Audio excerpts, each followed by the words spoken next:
कहानी का शीर्षक चालाक बंदर की सीख और मेहनती हाथी की दयालुता।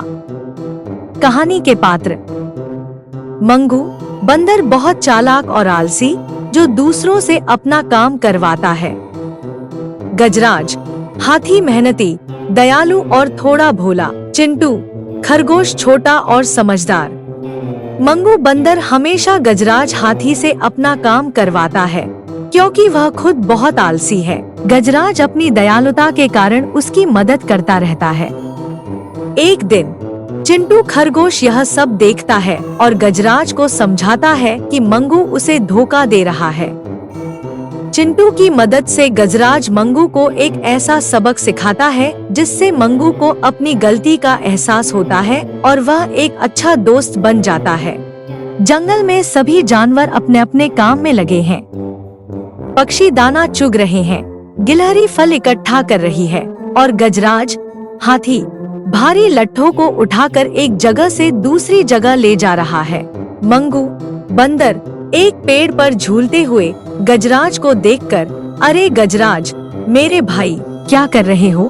गजराज हांफते हुए, पेड़ काट रहे हैं, सभी को घर बनाना है।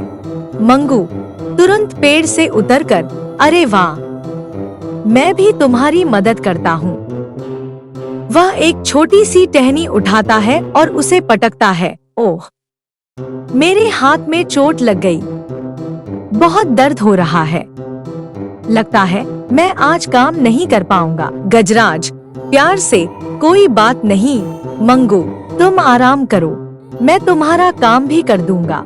मंगू हंसते हुए एक तरफ चला जाता है जबकि गजराज अकेले ही काम करता रहता है। थोड़ी देर बाद चिंटू खरगोश वहां आता है और गजराज को अकेले काम करते देखता है। चिंटू गजराज भैया आप अकेले क्यों काम कर रहे हैं?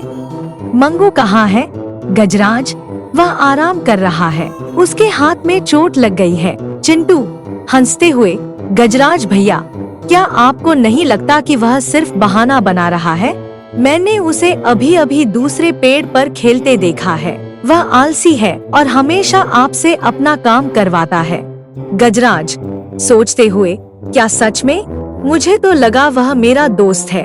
चिंटू दोस्ती का मतलब एक दूसरे की मदद करना होता है, एक दूसरे का फायदा उठाना नहीं। आपको उसे एक सबक सिखाना चाहिए।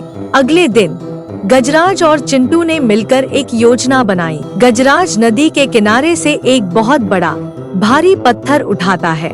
मंगू पेड़ से कूदकर, अरे गजराज क्या कर रहे हो? यह पत्थर क्यों उठा रहे हो? गजराज चिंटू की ओर देखकर मुस्कुराते हुए, यह हमारे सरदार ने मुझे दिया है, इसे जंगल के उस पार ले जाना है। मंगू मन में, इतना बड़ा पत्थर यह तो गजराज अकेला उठा नहीं पाएगा, मैं उसकी मदद करने का बहाना करूंगा ताकि वह मेरा आभारी रहे। मंगू नाटक करते हुए पत्थर को धकेलने की कोशिश करता है। मंगू हाथों को रगड़ते हुए, ओह मेरे हाथों में फिर से चोट लग गई। गजराज तुम तो इतने ताकतवर हो, यह काम तुम अकेले ही कर सकते हो, मैं तुम्हारे लिए पानी लाता हूँ। मंगू दौड़कर चला जाता है। मंगू नदी से पानी लेकर आता है, लेकिन तब तक गजराज पत्थर को अपनी सूंड में उठाकर आसानी से उस पार ले जा चुका होता है। मंगू हैरान होकर, यह कैसे हो गया? चिंटू और गजराज उसके पास हंसते हुए आते हैं। चिंटू देखो मंगू, गजराज तो बहुत ताकतवर है, वह अकेला ही इतना बड़ा काम कर सकता है, तुम तो सिर्फ बहाने बना रहे थे। मंगू शर्मिंदा होकर, मुझे माफ कर दो गजराज, मुझे अपनी गलती का एहसास हो गया है, मैंने तुम्हारी दोस्ती का फायदा उठाया, मैं बहुत आलसी था। गजराज प्यार से, कोई बात नहीं मित्र, हम सब में कुछ न कुछ कमियां होती हैं, लेकिन जब हमें अपनी गलती का एहसास हो जाए तो हमें उसे सुधारना चाहिए। मंगू सिर हिलाकर, हाँ अब मैं कभी आलस नहीं करूँगा और हमेशा सबकी मदद करूँगा। मंगू और गजराज अब साथ मिलकर काम करते हैं। मंगू भी अब बहुत मेहनती हो गया है, सभी जानवर उनकी दोस्ती की मिसाल देते हैं। यह कहानी हमें सिखाती है कि सच्ची दोस्ती क्या होती है और आलस करना कितना बुरा है। इस कहानी से क्या सीख मिलती है? आलस करना बुरी बात है और मेहनत करना अच्छी बात है। सच्ची दोस्ती में एक दूसरे का फायदा नहीं, बल्कि एक दूसरे की मदद करनी चाहिए। अपनी गलती का एहसास होने पर उसे सुधारना बहुत जरूरी होता है।